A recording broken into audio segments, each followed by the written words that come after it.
सरगोदा का कमिश्नर जो है ना जी, उसकी रैश का जो है ना इस वक्त 120 कनाल पर मुहित है।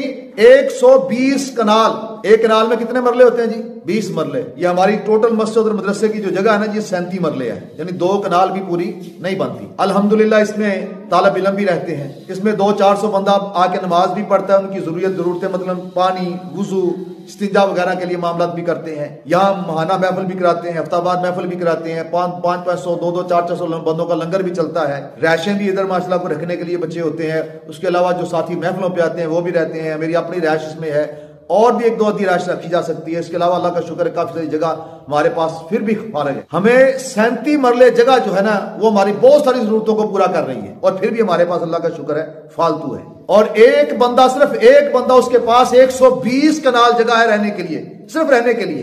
दफ्तर के मामले उसके अलहदा हैं, बाकी मामले उसके अलहदा हैं। 120 कनाल सिर्फ कमिश्नर सरगोदा को दी गई है। आप मुझे बनाए 120 कनाल के अंदर क्या उसने रनवे बनाना है जहाज उड़ाने के लिए? इसको 120 कनाल के अंदर वो क्या करता है? 10,000 बंदे की जरूरियाती जिंदगी जब एक बंदा इस्तेमाल करेगा तो मुल्क इसी हाल में होगा जो हाल में है आज। 120 कनाल के ऊपर कितनी दुनिया आबाद हो सकती है? और सिर्फ 120 कनाल जमीन ही नहीं है, उसकी देखभाल के लिए जो सरकारी खर्च पर नौकर से दिए गए हैं 33 शख्स हैं। ये भी रिकॉर्ड इसके अलावा पता नहीं कितने हैं। उन 33 बंदों की तनख्वाहें वो भी आपके मेरी जेब से जाती है। उसके अलावा और जो मामलात हैं वो बड़ी दूर की बात है। मैंने सिर्फ अभी आपको सिर्फ जमीन की बात की है कि 120 कनाल के ऊपर उसका जनाब उसकी रिहायश है, और उस 120 कनाल को संभालने के लिए 33 बंदे उसको मुलाजिम दिए गए हैं, ये दफ्तरी अयाशी के अलावा।